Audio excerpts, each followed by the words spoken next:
You're listening to the Transform Your Life from the Inside Out podcast. This episode is titled Gary Zukav Deep Dive Number 1. What I'm going to do is I'm going to do a series, obviously you already know that, with Gary Zukav, but I know that many times that when we hear something, when we hear it in a different way or it's taken apart for us, we can assimilate it better. We can assimilate it deeper. We can get more value from it. So obviously you may have already listened to the first episode of Gary. Well, the episode I just did of Gary. And when I say obviously, we talked about a lot of things. What I want to do in this particular episode is take apart some things that he said and perhaps maybe add a little more depth to it in a way that makes sense to you. So take notes, enjoy, and see how this applies to your life. Keep listening. Hi, I'm Jim Fortin, and you're about to start transforming your life from the inside out with this podcast. I'm widely considered the leader in subconscious transformation, and I've coached super achievers all around the world for over 25 years. Here, you're going to find no rah-rah motivation and no hype, because this podcast is a combination of brain science, transformational psychology, and ancient wisdom all rolled into one to take your life to levels you've never thought possible. If you're wanting a lot more in life, to feel better, to heal, to have peace of mind, to feel powerful and alive, and to bring more abundance and prosperity into your life, then this podcast is for you, because you're going to start learning how to master your mind and evolve your consciousness. And when you do that, anything you want then becomes possible for you. I'm glad you're here. Okay, so the episode of Gary Zukav recently, as I mentioned in the introduction, Gary goes pretty deep, and he talks about things that a lot of people have a hard time getting their mind around. What I'm going to say, I say in all humbleness and I have extreme reverence for Gary and respect for Gary and a lot of love for Gary, an amazing, amazing being.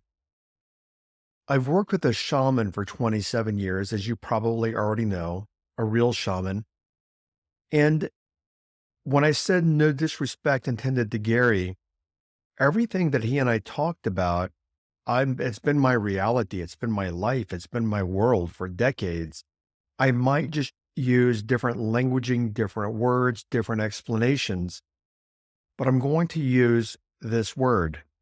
And the word is know it. I know it at a soulful level. And that's one of the reasons I resonate so deeply and so profoundly with Gary is I feel like we're speaking the same language, but maybe our dialect is a little bit different. Even in a personal conversation that I was having with him one time, I said, Gary, we're saying the same thing, but in different ways. And he said, yeah, we've just learned different semantics, different context. So what I want to do in these episodes, I'm going to do at least 4 episodes with Gary. And then what I want to do is take apart those 4 episodes and just give you even more food for thought.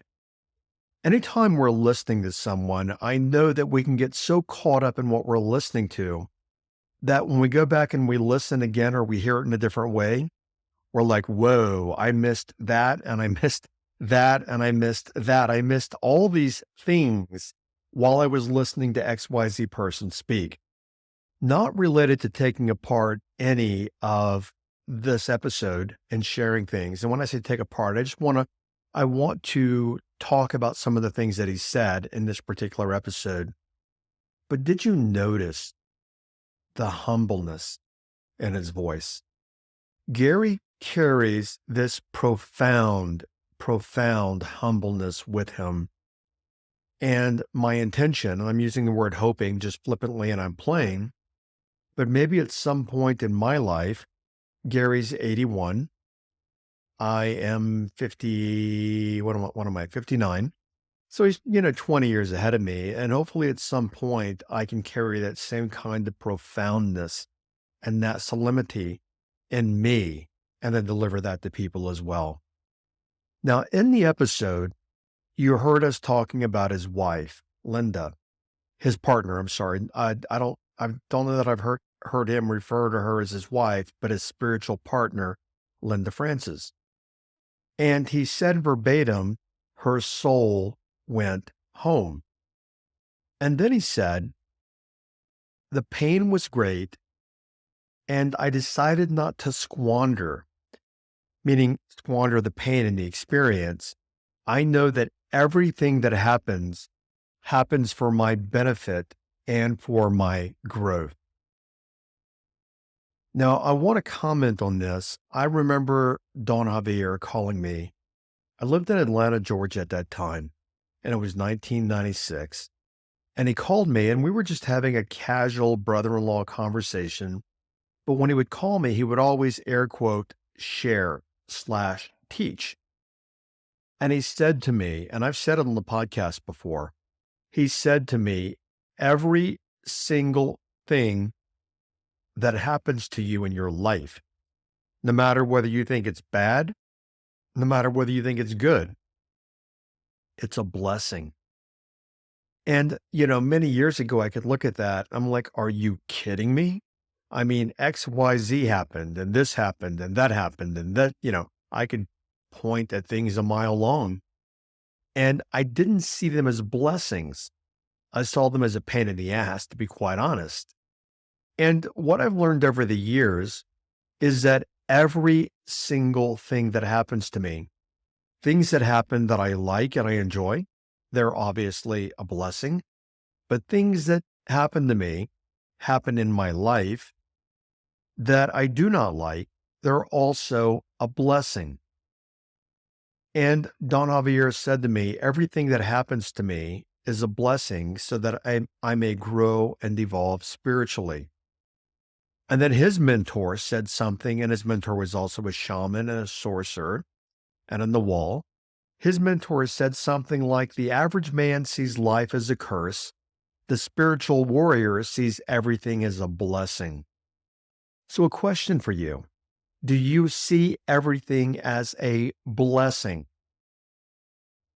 I've mentioned a few times here on the podcast, and I've talked about it in my groups.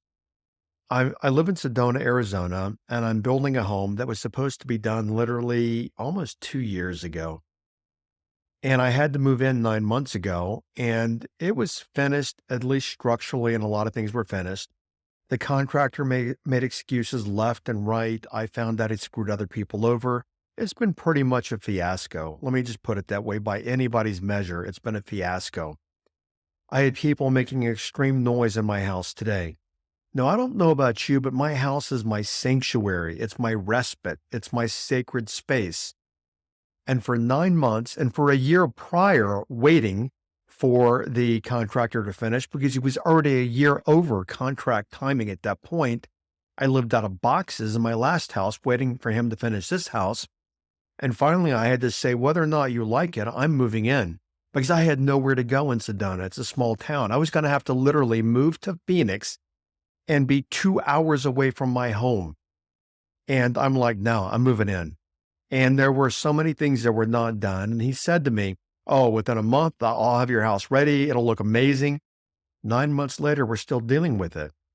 In dream time, a couple of nights ago, I woke up and the epiphany in dream time between waking up and being alert for a few minutes and then falling back asleep was the amount of stress that's been brought into my life as a result of having people in my house every single day.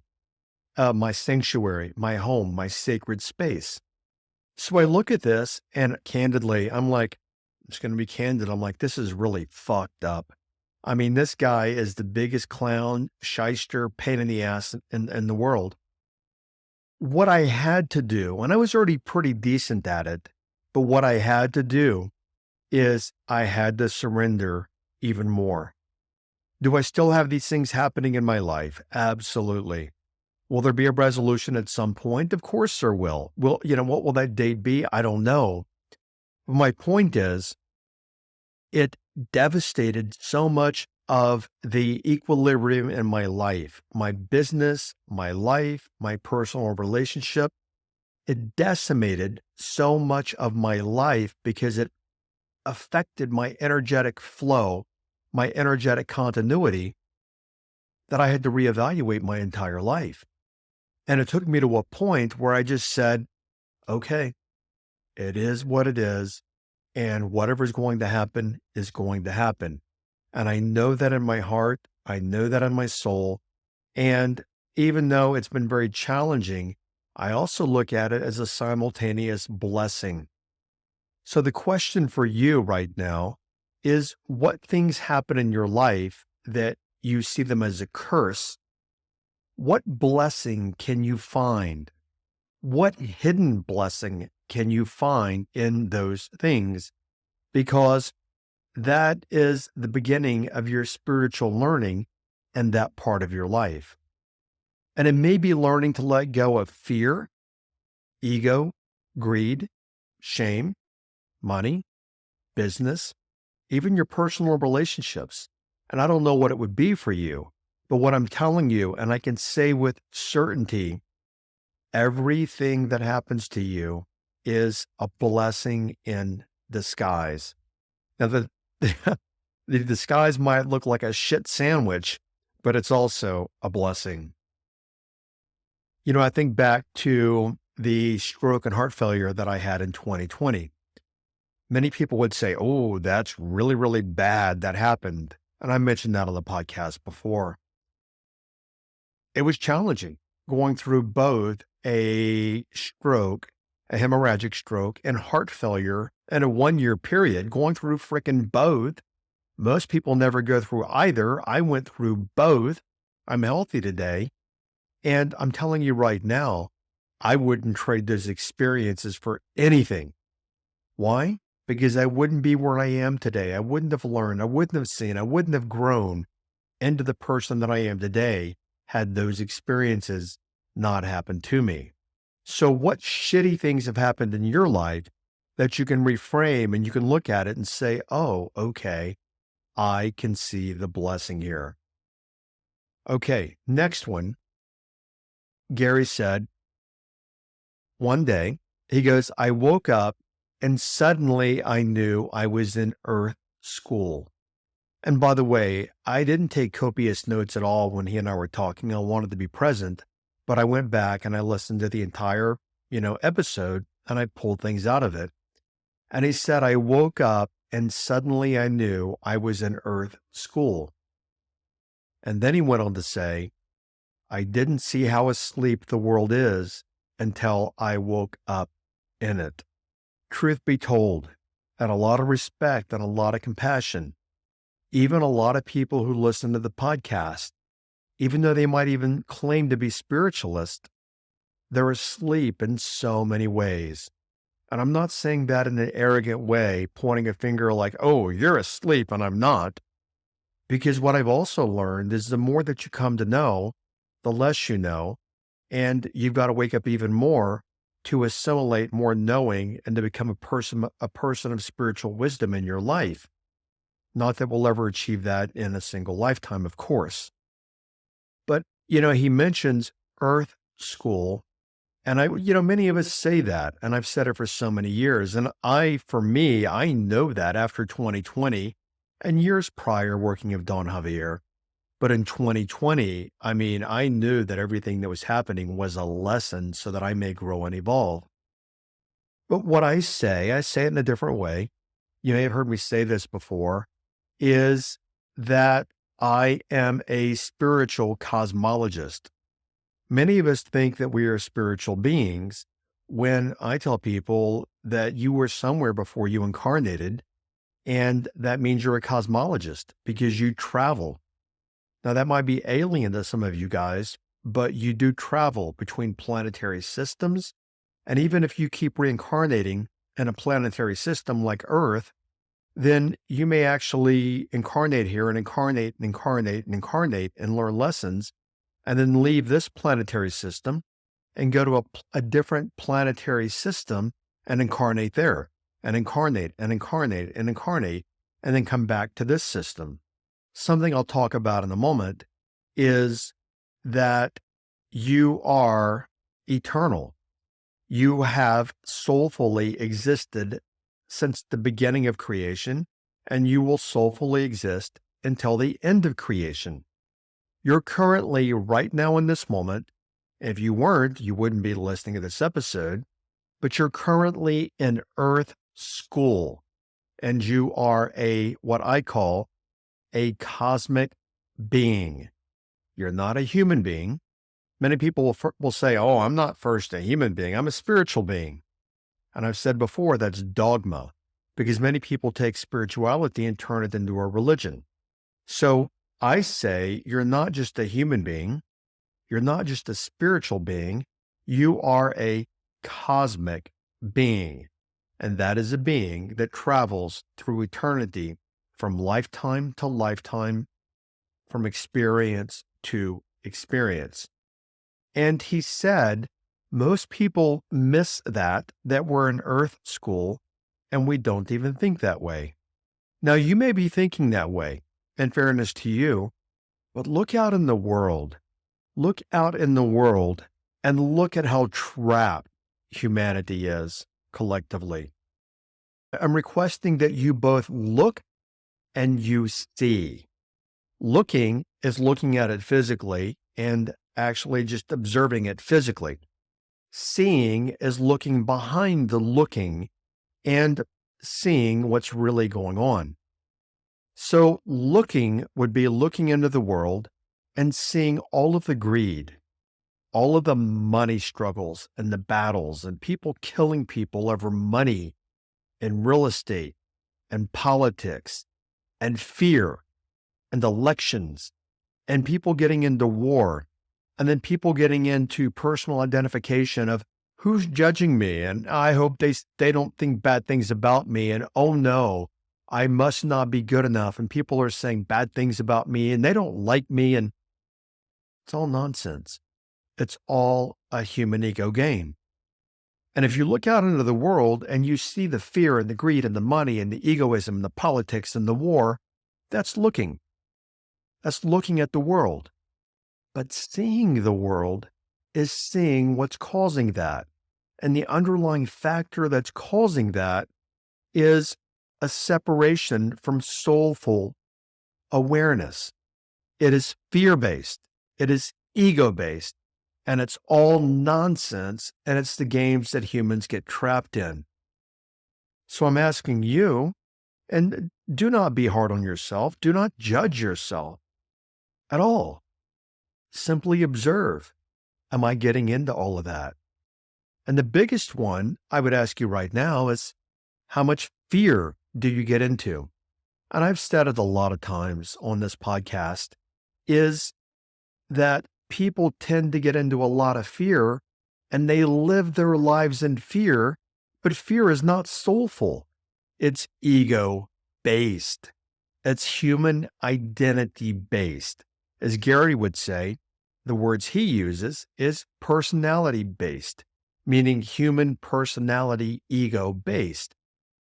But the question is, and something Don Javier would say, and he's used this word for a lot of years, how much fear, how much anger, how much ego, how much shame, how much hate do you bathe yourself in? Food for thought. And I do want to share with you that I recognize it's very easy to fall into that trap.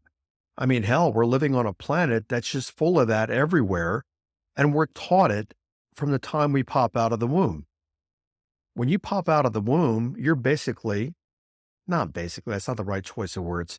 You are in effect a video camera and an audio recorder. And your subconscious mind, your consciousness is recording every bit of human experience you're having. So look at the world that you're born into. And then it's no wonder you've turned out the way that you have. Maybe it's your family. Maybe it's the culture you're in.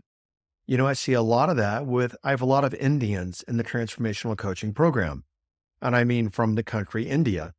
And they've learned to live in a caste system, so to speak, and subservient to their parents and giving up their life for what their parents want. Yet they've learned every bit of it and they're sacrificing and giving away their soul meaning and soul purpose to live in that human created caste system that's nothing more than human ego identification.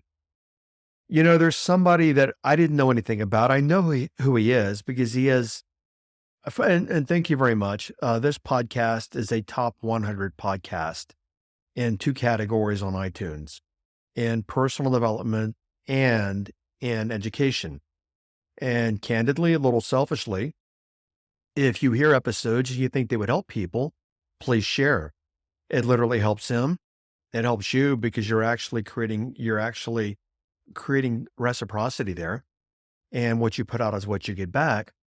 So it helps me, it helps him, it helps all of us. We literally, the old phrase, high tides raises all ships. But this person that I'm referring to is extremely well known in the personal development space. I might even dare to say he's famous in the personal development space. And part of his messaging is that he says that he's lived with monks for 3 years. And then what was discovered recently, it's all a lie. As I understand, I'm not saying it is or isn't a lie. I'm saying I should back up and say, as I understand from what I've read from relatively credible sources, that he's air quote been outed and his entire platform is built on being a former monk, but he's not that. And he never was that. My point, a lot of people are rushing to beat him up, judgment, and all those kind of things.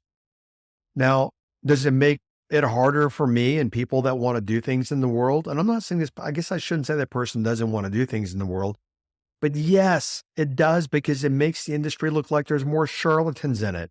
And it makes it harder to some degree for people like me that really my whole life is I want to help. And for this person, it might be their life as well, but maybe they didn't go about it the right way. Deception is not the right way to help people. But here's where I am. A lot of people are beating this person up and he's getting a whole lot of negative press. Understandably. I'm not going to engage. I'm not going to say anything. I'm not going to post anything by name about this person because whatever they've done, no matter how misguided it might be, what I want to look at is how much love and compassion can I hold? Because I don't think this person said intentionally, I don't think they had the conscious thought to say, oh, I want to lie to people and I'm going to say I am XYZ to lie so that I can gain it. Maybe, maybe not. I don't know. I don't know this person personally. But I mention that for a reason is I, in my opinion, believe that compassion is one of the most underutilized of resources that we have as spiritual beings, exercising as human beings. And that compassion is the most powerful tool that you have to heal your life. This episode is not about this, but any of you, if you're beating yourself up, I'm so fat, I'm stupid, I can't do this, I can't do anything right, I suck at ABC and blah, blah. We do that many times because we want improvement, and especially people that are in self-improvement. Research demonstrated the truth is the way to heal from the things that you want to move away from, the way to heal is to have compassion for yourself. Because when you hate on yourself, you actually reinforce the behavior that you're trying to leave. A quick example here would be, and this was a Yale University study about women that want to work out and become trim, fit, and healthy, but they're overweight. Many women will start going to the gym, but then they quit very quickly because they are shaming themselves. Oh my gosh, people are going to see me. They're going to look at me. I'm so fat. And women say that. They're that brutal to themselves many times. And even men, I'm so fat. I'm this, I'm that. There's no compassion there. How do you expect to heal without the compassion? So we have to let go of these attachments to the human identity. He calls it the personality. Gary calls it the personality. We have to let go of the attachments to what I call the identity, the human identity, and what he calls the human personality.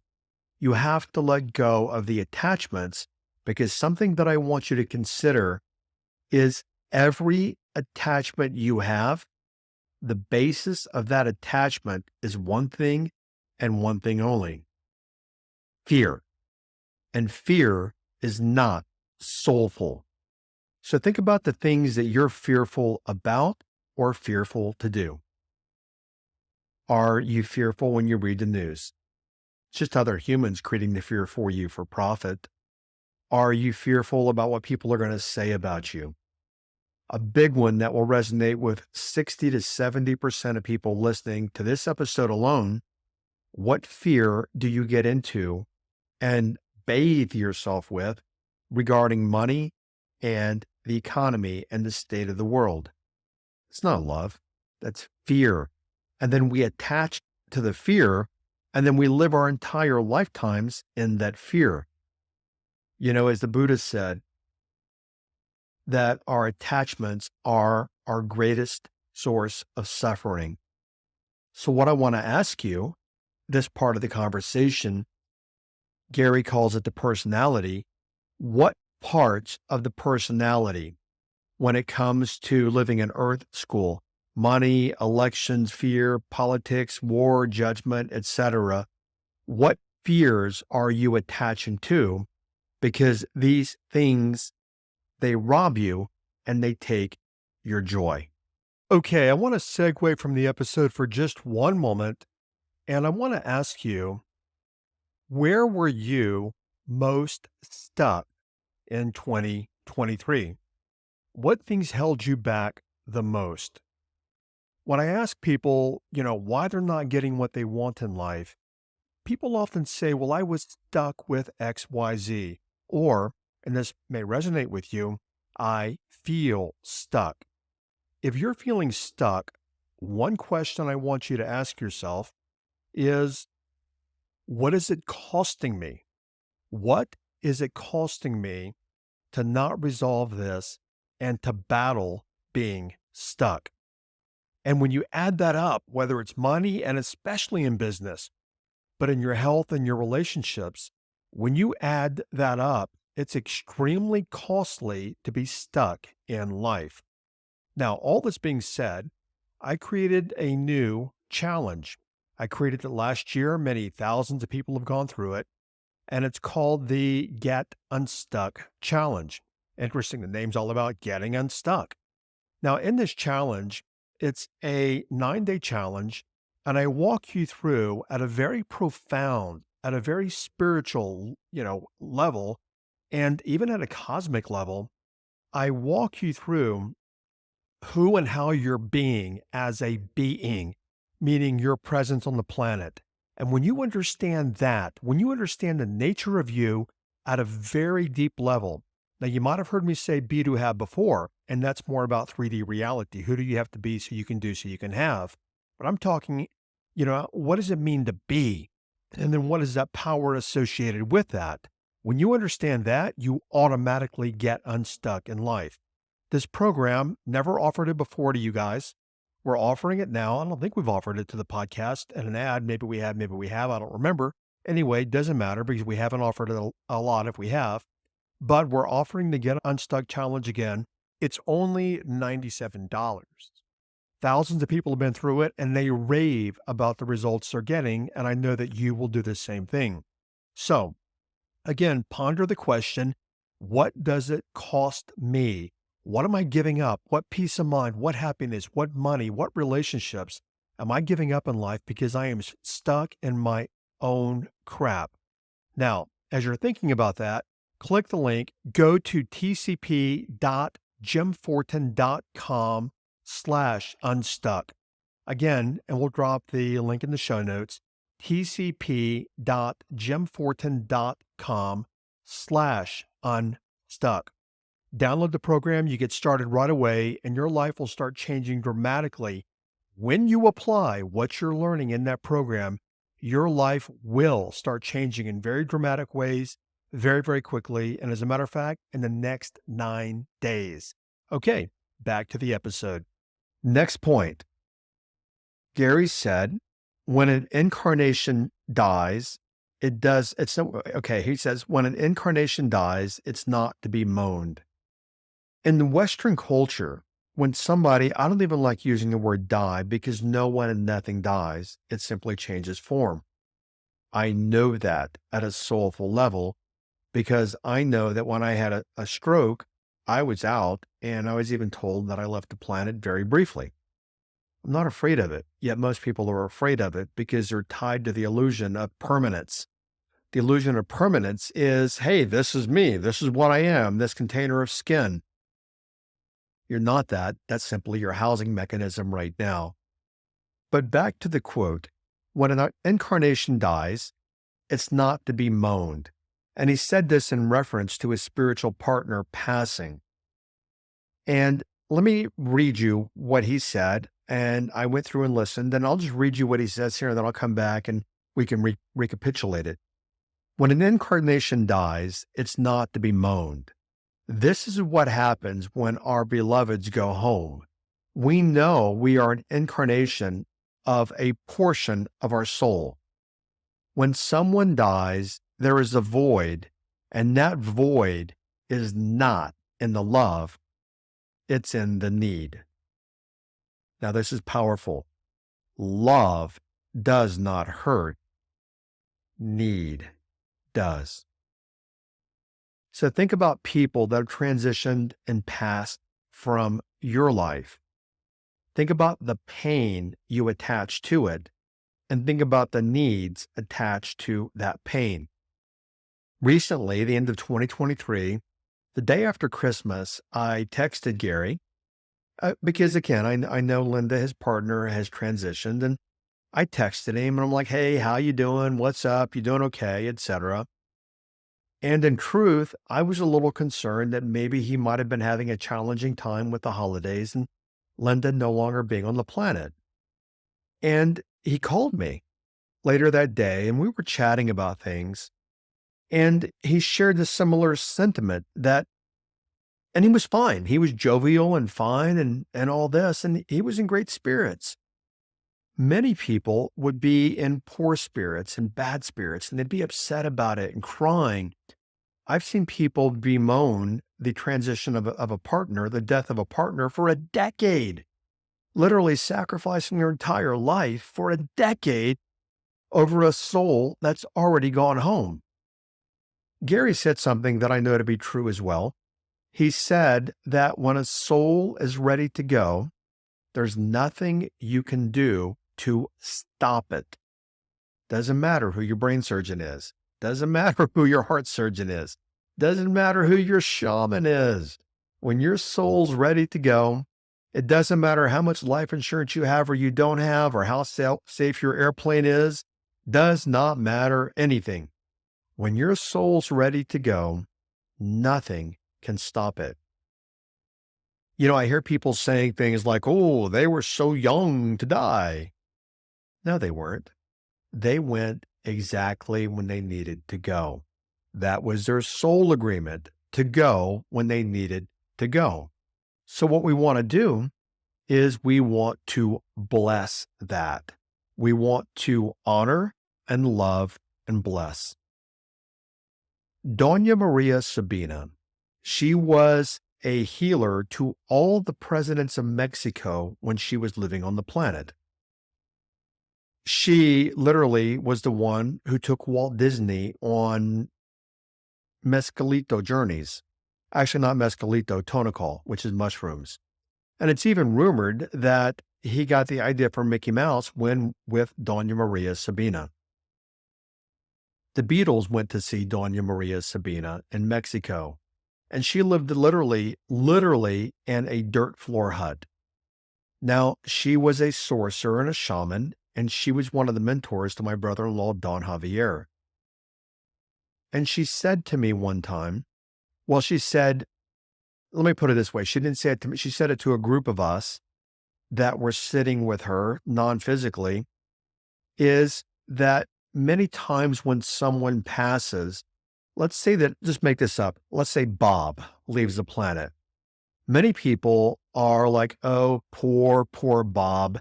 I'm so sad Bob left the planet. And she said, That's not love. That's not love. That's pity. If you want to truly bless someone and release it, send love. And Gary's saying the same thing, but in a different way, is it's beautiful. Don Javier was telling me recently, and he said it before, but we were together last weekend and he said it for whatever we were talking about. But he said this before. He goes, I might have even mentioned this in the last episode. When we look at someone, there's a difference between looking and seeing. You look with your eyes, you see with your soul and your mind. He said, when you look at someone dying, it's the most painful thing you'll ever experience. But when you see someone die, it's the most beautiful thing you will ever experience. Yesterday on a coaching call in the transformational coaching program, there was a student in there and she asked for coaching and we established a list and we just started going through the list as I'm coaching people live. And she was the last person on the list. And I could tell she was upset. And she said, well, I just got bad news. I have a family member. They had a stroke and they're close to dying. Now, with a lot of love and kindness to her, I did not really say this yesterday. She was not in the place. And I don't know if she listens or not listens to the podcast. Very gifted young lady, very gifted spiritually. But the fear that she was in and the sorrow that she was in and the pain that she was in was not love. It was literally human 3D identity and ego. So think about people in your life when they transition. Are you meeting it with love and gratitude, or are you leading with fear about them leaving the planet? You know, my mom, Don Javier used to also call her mom. When she left the planet in 2006, I think I'd mentioned this last week or so, I texted him and I said, hey, and I was very torn up about it at that point. I was very close to my mother and my adopted mother and my biological mother, who had both left the planet already. They were friends growing up together. And I said, Mom died. And all he sent back was, there is no death. Be strong. So remember that. Think about that. There is no death. And when you experience it and you encounter it, how do you process it? How do you experience it? Do you experience it with pain and sadness, or do you experience it with love and even some joyfulness? I've said before, when I leave the planet, if anybody's crying, I'm going to come back and I'm going to haunt you. I want you guys to have an open bar. I want you guys to have a band. I want you guys to dance. And do not put me in a box in the ground. I want you to take me, metaphorically, it's illegal in the United States, but like in Tibet, they literally the Tibetan monks toss the body on the hillside and let the buzzards eat it.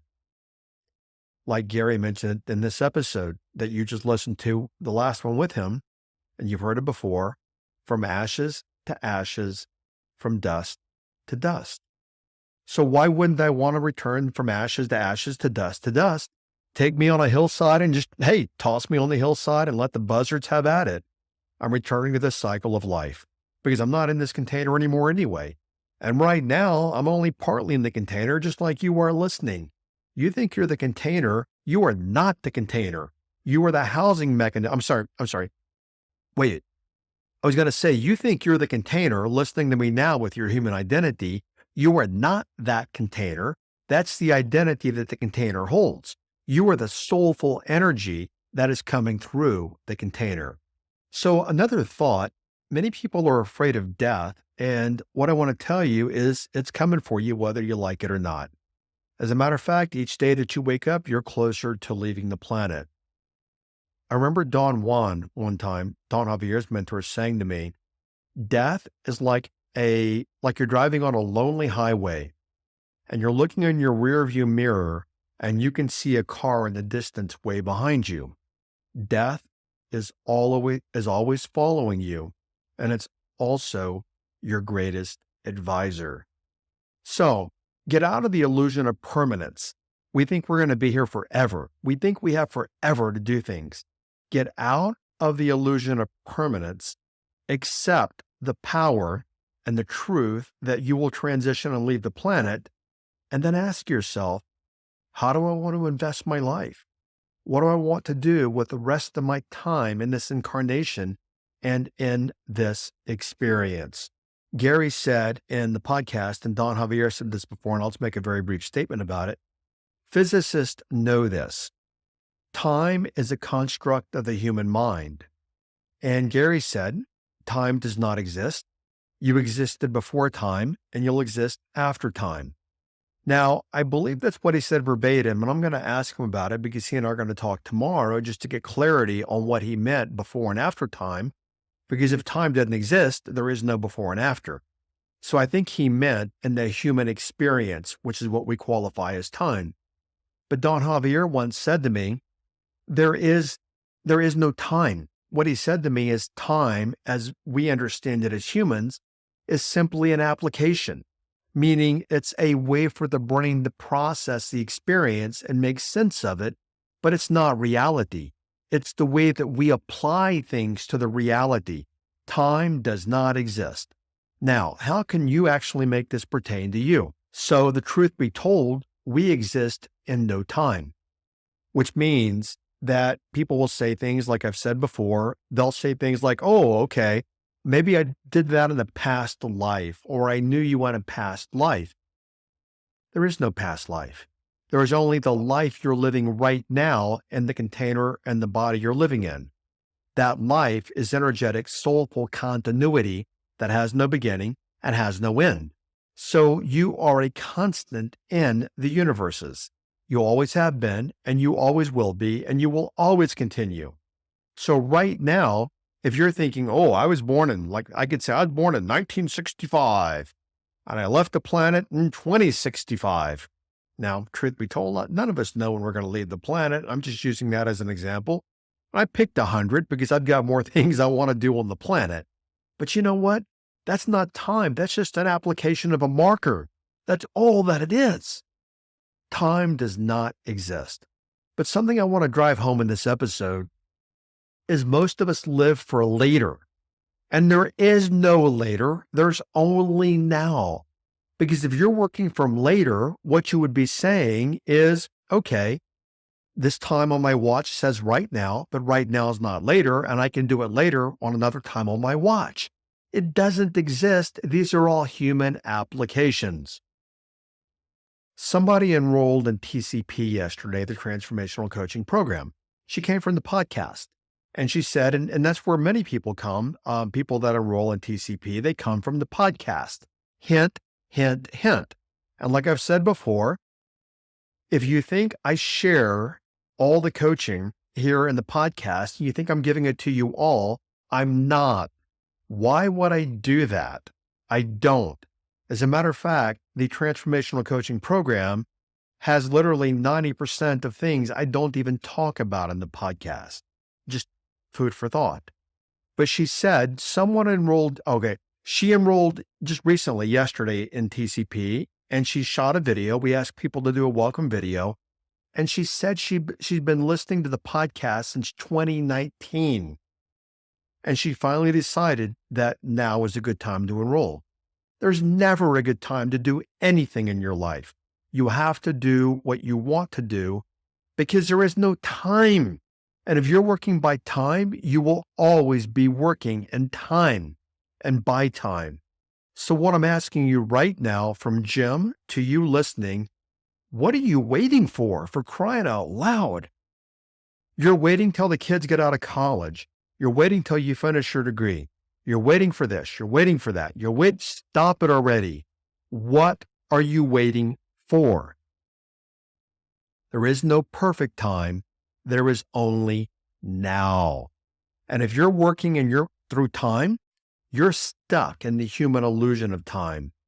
And that, as I said, is an illusion. Gary said also, the universe is love.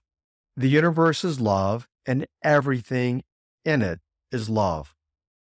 The only thing that is real is love. Fear is an illusion. Competition, resentfulness, jealousy, compulsion, addiction, obsession, superior, and entitled. What he was saying is these are all experiences of fear. When you are experiencing them, you are in the illusion of fear. Think about that. When you're experiencing fear, that doesn't exist in the universe. Think about that. You created it in your own brain, in your own experience, in your own mind. It's an illusion. Can't touch it, can't smell it, can't feel it. It's an illusion. And whatever fear you have, because other people don't have it, it proves that it's an illusion of your mind. It's a concoction of your mind. One of my old mentors, Peggy, used to call it a hallucination. And she would jokingly say, "Oh, okay, so that's your hallucination today." So the fears that you get into are an illusion.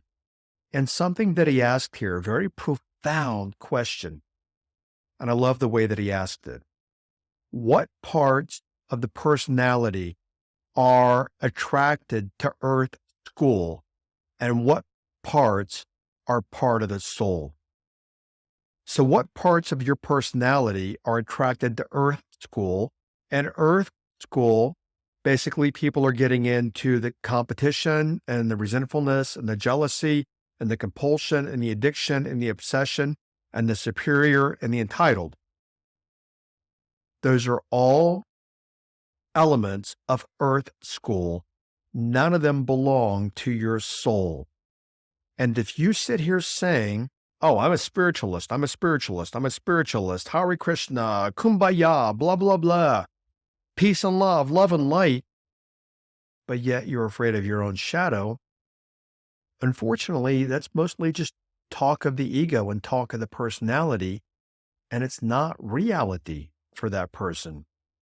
So ask yourself, what parts of your personality are attracted to Earth School? And to know what that is, simply list out your biggest fears, and that will tell you the parts of your personality that are attracted to Earth School. People hide from their fear. They run from their fear. And I did an episode on this maybe a year ago, and that we should embrace fear, because fear is the 3D Earth School showing us what we need to go through, because once we go through it, we become lighter, and we actually then release the soul to function in a more powerful way through the human identity and the ego. So things that scare the shit out of you are things that you should not be running from, things that you should not be hiding from. Things that scare the shit out of you are things that you should be saying, "Hey, come on, bring it on, bring it on." That's where your growth comes in. You know, Don Javier said many years ago to me, is there are only two emotions, love and fear. So ask yourself another question. When you're choosing, making any choice about anything, and by the way, I've said before, life is choice. Everything is choice. You listening to this podcast is choice. You turning it off is choice. You enrolling with me and coaching with me personally is choice. You not enrolling and then dragging your heels, but yet bitching about your life. Go look in the mirror. It is choice. Most people choose from fear, and then they tie themselves to the fear. And for most people, that fear is tied to Earth School. It's tied to a loss of money. I want to share with you, nothing will improve in your life until you release the fear and transcend the fear. I'll say it again. Nothing will improve in your life until you transcend the fear. And one of my students named Felicia, she's also one of my coaches now, said fear is an invitation. And it's powerful the way that she says that, because fear is inviting you to grow soulfully. One more here, and then we'll start to wrap it up, is Gary was saying your greatest connection happens when we are with someone not in the frightened part of their personality. If you're in Earth School, you have a personality. When you move in the direction of love, you move away from the frightened personality. When we experience the frightened part of someone's personality, anger and rage, we can act, not react, from a loving part of the personality, and that is authentic power. To respond to people in a new way is a new use of authentic power. You develop two tools, emotional maturity and awareness. When someone activates the frightened part of their personality, someone has activated in you an internal dynamic. When we act with love, when someone has activated the fearful part of our personality, that is authentic power. When we challenge that frightened part again and again, that frightened part begins to disappear. Okay, that's a mouthful, and that is deeper than any country well. Country well is things they used to have on the farms hundreds of years ago. A takeaway for you right there is that anytime you're responding to somebody with anger or rage or resentment or jealousy, think about this. You're responding from a fearful part of your personality. A simple example, when people would show me anger, I'm not an angry person per se. I don't, if somebody says, oh, they did this to me, I want to do it back. I'm not that person.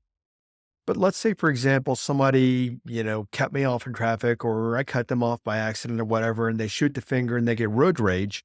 I'm definitely not a road rage person, but I candidly, I'd kind of be like, fuck you, whatever, go on about my day. I don't do that anymore. And I haven't for some time. Living here in Sedona, I was thinking about this example and sharing it with you. We see a lot of tourists here, 5 million a year. And I have my last car was really low to the ground. It was a Porsche. And this guy was in this big old pickup truck, like, this massive 4-wheeler pickup truck. And I drove through the parking lot quicker than him. I did not take a space that he wanted or any of that, but I made a turn prior to him. I don't even know what he got riled about, but he was yelling and screaming at me. I didn't cut him off. I didn't get in his way. I didn't take a parking spot away from him that he might have seen. I don't know. But the reality is, years gone by, I would have been like, screw you, and snarled a little bit. In that experience, I recognized what Gary is saying to you in the podcast episode is he's in anger. And if I respond back in anger, what fearful part of my personality am I responding back with?